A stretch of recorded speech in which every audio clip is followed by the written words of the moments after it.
buenos días y bienvenidos a una nueva edición de Panorama. Dani, cuéntanos cómo está el panorama el día de hoy. Buenos días, Sharon. Panorama nuevamente indeciso. Esta semana ha tenido muy baja volatilidad en general. La noticia del día tiene que ver con el rechazo de la Corte Suprema de los Estados Unidos para modificar el resultado electoral del estado de Pensilvania, una nueva derrota en las Cortes o una nueva derrota legal para los intereses de Trump y de su campaña de mantenerse en el poder. También Arizona, la Corte Estatal de Arizona tomó decisiones en contra de los intereses de la campaña de Trump. Con respecto a los mercados accionarios, se mantienen muy cerca de los máximos históricos. Ayer cerraron en uno nuevo.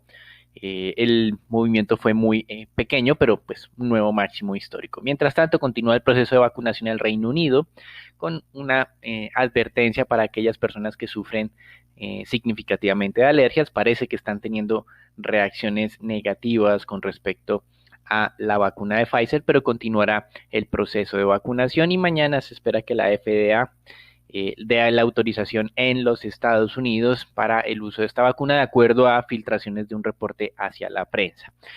JP Morgan está calculando que el próximo año habrá un incremento de la demanda por acciones por cerca de 600 billones y una oferta adicional de acciones por 500 billones. Este diferencial de exceso de demanda sobre oferta se parece a la del año 2019, en la que las acciones se valorizaron cerca de un 25%.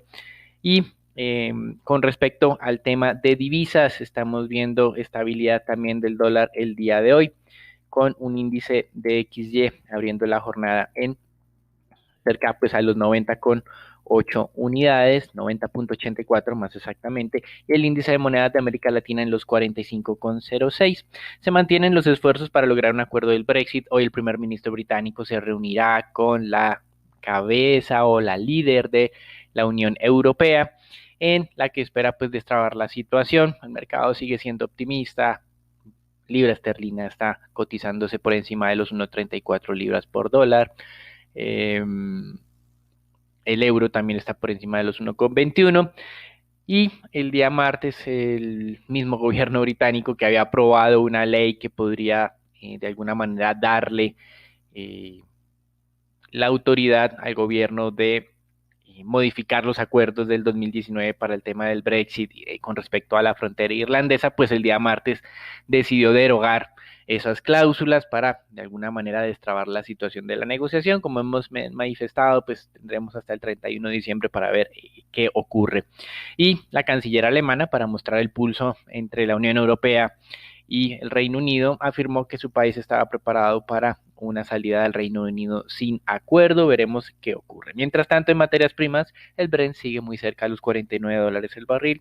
El oro desciende hoy un 1%, casi un 1%, pero ayer pues había repuntado de manera importante y por eso hoy amanece de todas maneras alrededor de los $1,850 la onza. Medios de comunicación reportan un ataque a dos instalaciones iraquíes, dicen que por esto el petróleo está alto. Hoy tendremos las publicaciones de inventarios del Departamento de Energía, que llevamos cerca de 5 semanas sin ponerles cuidado. Los inventarios API han vuelto a aumentar, tanto en crudo como en destilados. Esto no ha sido impedimento para que el petróleo alcance nuevos máximos durante las últimas jornadas debido al tema de las vacunas y de la decisión salomónica de la OPEP en conjunto con Rusia. Mientras tanto, el Departamento de Energía de Estados Unidos anunció o modificó su pronóstico de contracción de producción para el año 2020 de un promedio de 860,000 barriles de caída hacia unos 910,000. Y en renta fija continúa las especulaciones sobre el paquete fiscal en los Estados Unidos. Las tasas de tesoros amanecen hoy 2 puntos básicos por encima de ayer. Ayer cayeron 2 puntos básicos, hoy suben esos 2 básicos. Tasa de negociación de tesoros a 10 años de 0.94%, que hoy van a emitir 38 billones en este vencimiento. Ayer el Tesoro colocó cerca de 56 billones de dólares en títulos a 3 años, una muy buena participación o mejor que la anterior colocación, y por eso también la tasa de corte cayó cerca de 4 puntos básicos. 0.21% fue la tasa de corte de estos títulos a 3 años. El presidente de JP Morgan dijo que por nada del mundo va a poner sus manos sobre los tesoros, teniendo en cuenta las bajas tasas de rentabilidad que están pagando en este momento. Y en las negociaciones de ese paquete fiscal, el secretario del Tesoro de los Estados Unidos realizó su primer movimiento, incrementó el monto de 908 a 916 billones. Ese incremento tiene que ver con la inclusión de un pago adicional de $600 a las familias con desempleados. Veremos qué ocurre en este frente, si es suficiente para los demócratas, que consideramos no lo será, y continuaremos más bien en la situación que estábamos hacia el mes de octubre, cuando estábamos en plenas negociaciones y nada pasó. De todas maneras, el optimismo continúa.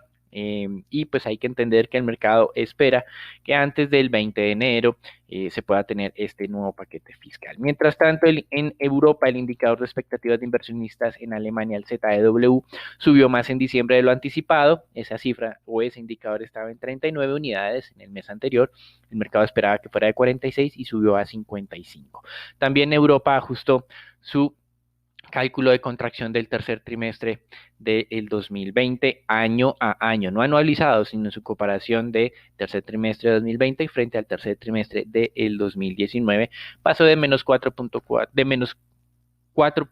a menos 4.3%. En Japón también hubo revisión, pero estas cifras sí son anualizadas.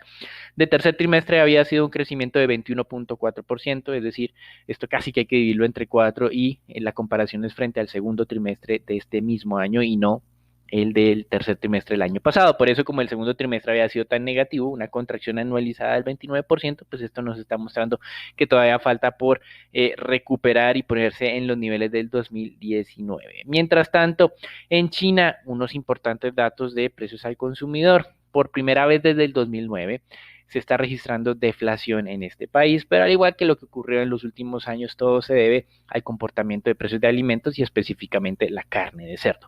La inflación al consumidor pasó del 0,5 positivo a menos 0,5, el mercado esperaba 0%, pero ocurre que la carne de cerdo cayó 12,5% en el mes de noviembre, haciendo que los precios de alimentos cayeran 2%. Cuando uno trata de ver qué ocurre con la inflación al consumidor sin alimentos, sin combustibles, pues esta inflación está paralizada desde el mes de julio en 0.5%, es decir, llevamos cerca de 5 meses en este nivel, lo cual es una rareza porque las cifras o los indicadores económicos no se estancan por tanto tiempo. Puede verse a dos elementos: un control efectivo de precios que se realiza en China, teniendo en cuenta la manera como se gestiona la economía, o tal vez algo de falta de confianza sobre estos indicadores. Independiente de lo que sea, lo que le importa al mercado es que la economía china se está recuperando. No se espera que el Banco Central, debido a este periodo deflacionario, vaya a incrementar o a acelerar la política monetaria o el impulso monetario. De todas maneras, para el mes de noviembre, y como ocurre tradicionalmente, los desembolsos crediticios aumentaron. El mes anterior, en octubre, fueron cerca de 690 billones de yuanes, más que se duplicó en noviembre, pero esto lo tenía ya el mercado perfectamente anticipado, 1.43 trillones de yuanes. Pasando a América Latina, inflación en Brasil aumentó un poco más de lo esperado, pasando del 3,92 al 4,31. Hoy se reunirá el Banco Central de Brasil, donde se espera tasa de referencia inalterada. Mientras tanto, en México, la inflación cayó más de lo esperado, pasó del 4,09 al 3,33, y de alguna manera recordemos que en la última reunión el Banco Central había mantenido la tasa de referencia inalterada a la espera de una caída adicional de inflación. Se está dando, por lo tanto consideramos que se está abriendo la puerta para un nuevo ajuste. Y sin sorpresa, en Chile, pasado lunes en la tarde, el Banco Central de Chile mantuvo su tasa de referencia inalterada en el 0.5%. Esta fue una decisión unánime. El mercado también lo esperaba de manera unánime, al igual que lo que espera para el día de hoy en Brasil. Y el Banco Central de Chile reiteró que mantendrá esta postura monetaria para el futuro previsible. Eso es todo por el día de hoy. Lo dejamos con Sharon, Raúl, Daniela y Nicolás para que nos cuenten qué está ocurriendo en el mercado colombiano. En las noticias de Colombia, la agencia calificadora S&P Global Ratings volvió a actualizar sus pronósticos frente al PIB de Colombia. Esperan que la economía colombiana caiga 7.8% este año frente al 8% del análisis anterior y se recupere en un 5.1% en 2021 en comparación con el 5.5% que estimaban anteriormente. La agencia informó que el cambio en la proyección se justificó por el colapso de las exportaciones, que fue uno de los más severos de la región debido a la fuerte disminución de la demanda de petróleo, que es el principal producto de exportación. Y por otra parte, el ministro de Hacienda, Alberto Carrasquilla, confirmó el día lunes que en el primer trimestre de 2021 se presentará al Congreso una reforma tributaria.